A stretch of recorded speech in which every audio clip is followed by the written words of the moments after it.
మనలో కొందరు బయట తిరిగినంతసేపు బాగానే ఉంటారు. కానీ ఇంట్లోకి అడుగు పెట్టగానే ఎక్కడలేని తలనొప్పి మొదలవుతుంటుంది. ఒళ్ళంతా ఒకటే అలసట ఆవహిస్తుంటుంది. నీరసం, నిస్సత్తువులు కమ్ముకొస్తుంటాయి. ముక్కు కారడమో లేదంటే ముక్కంతా బిరడ బిగించినట్లుగా అవుతుంటుంది. కొంతమందికి ఆఫీసుల్లోనూ ఇలాంటి అనారోగ్యాలే పలకరిస్తుంటాయి. ముఖ్యంగా కొత్తగా కట్టించిన ఇళ్ళు, ఆఫీసుల్లో ఇలాంటి సమస్యలు ఎక్కువగా కనిపిస్తుంటాయి. ఈ రకమైన లక్షణాల్ని సిక్ బిల్డింగ్ సిండ్రోమ్గా పిలుస్తారు డాక్టర్లు. సిక్ బిల్డింగ్ సిండ్రోమ్ గురించిన పూర్తి వివరాల్ని డాక్టర్ని అడిగి ఇప్పుడు తెలుసుకుందాం.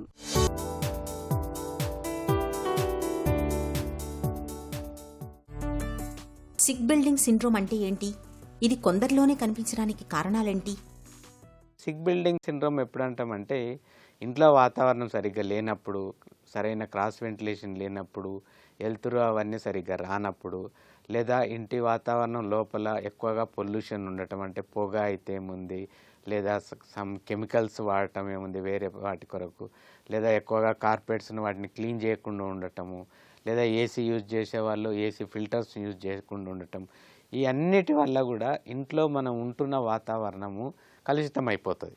ఎప్పుడైతే ఇంట్లో వాతావరణం కలుషితం అయిపోతుందో మనకు తెలియదు, లోపల అంత పొల్యూషన్ ఉన్నట్లు మనం పీలుస్తున్నట్లు అవన్నీ ఏం తెలియదు. కాకపోతే ఇంటి వాతావరణం లోపల పొల్యూషన్ ఉండటం వల్ల మనకు తెలియకుండానే కొద్దిగా ఆ గాలి కానివ్వండి, ఆ వాతావరణానికి మనం ఎక్స్పోజ్ అవుతాం. అప్పుడు ఏమవుతుందంటే మనకు కొంచెం గొంతు నొప్పి రావటము, లేక ముక్కు దగ్గర రైనైటిస్ అంటే తుమ్ములు రావటము, ఫెరింజైటిస్ అంటే గొంతు నొప్పి రావటం, సమ్టైమ్స్ ఈవెన్ చెస్ట్ టైట్నెస్ కూడా, ఛాతీ బిగబట్టినట్టు ఉండటము, ఇవన్నీ కూడా ఇటువంటి బిల్డింగ్స్లో ఉండే వాళ్ళకు వస్తూ ఉంటాయి.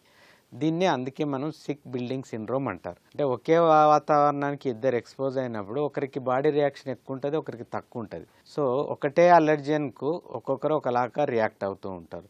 సో సేమ్ వాతావరణం కొంచెం ఇమ్యూనిటీ బాగుండి కొంచెం ఏదైనా అలర్జెన్స్కు రియాక్ట్ అయ్యే కెపాసిటీ బాగా ఉండే వాళ్ళకు ఇవి అంతగా ఇబ్బంది పెట్టవు. కానీ ఎవరికైతే కొంచెం సెన్సిటివిటీ ఎక్కువ ఉంటుందో, తొందరగా అలర్జెన్స్కు రియాక్ట్ అవుతారో వాళ్ళకు ఈ ఇంటి వాతావరణం సరిగ్గా లేకపోవడం, పొల్యూషన్ ఎక్కువ ఉండటం వల్ల తొందరగా రియాక్ట్ అవుతారు. సో వీళ్ళకి రెస్పిరేటరీ సిమ్టమ్స్ ఎక్కువ వస్తాయి. అంటే దగ్గు, ఛాతీలో మంట, ఒక్కోసారి ఆయాసం రావటము. అది కాకుండా కొన్నిసార్లు ఈ సిమ్టమ్స్ న్యూమోనియా కూడా దారితీస్తాయి. ఒక్కోసారి ఈ సిక్ బిల్డింగ్ సిండ్రోమ్ వల్ల even heart problems, stroke problems కూడా వచ్చే అవకాశాలు ఉన్నాయి. సిక్ బిల్డింగ్ సిండ్రోమ్ అనేది ఎలర్జీనా, ఇన్ఫెక్షనా, లేక మానసిక ప్రభావమా? ఇది అంటువ్యాధి కాదు, అట్లనే వంశపారంపర్యంగా రాదు, సైకలాజికల్గా కాదు.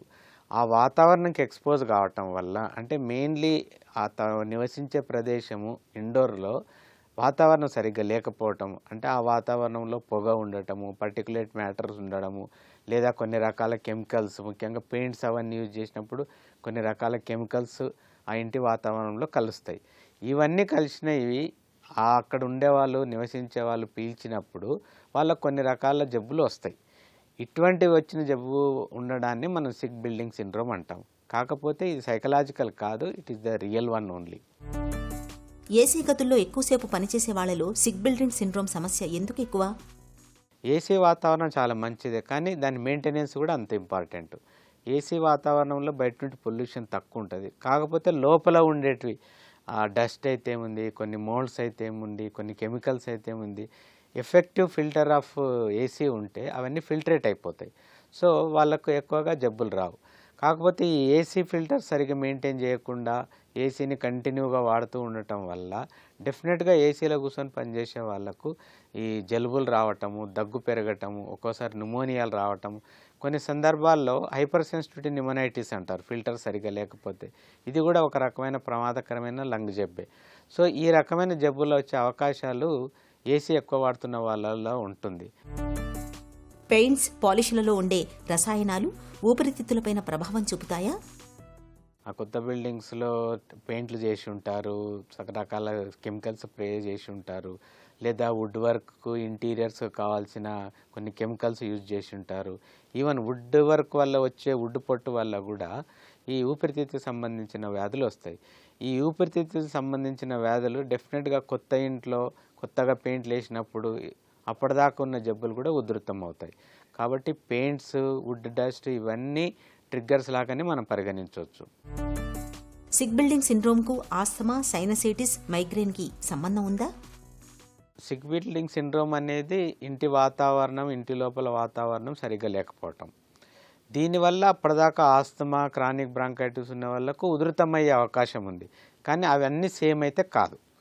ఇటువంటి వాతావరణం ఉండటం వల్ల అప్పటిదాకా ఉన్న వాళ్ళ ఎగ్జిస్టింగ్ డిసీజులు పెరుగుతాయి.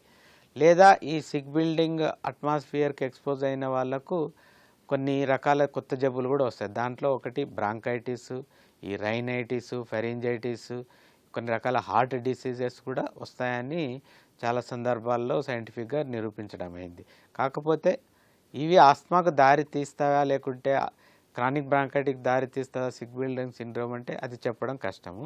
కాకపోతే అప్పటిదాకా ఉన్న జబ్బులు మాత్రం ఉధృతం అవుతాయి లేదా కొత్తగా ఆ రకమైన సిమ్టమ్స్ వస్తాయి. సిక్ బిల్డింగ్ సిండ్రోమ్ అనేది ప్రమాదకరమా?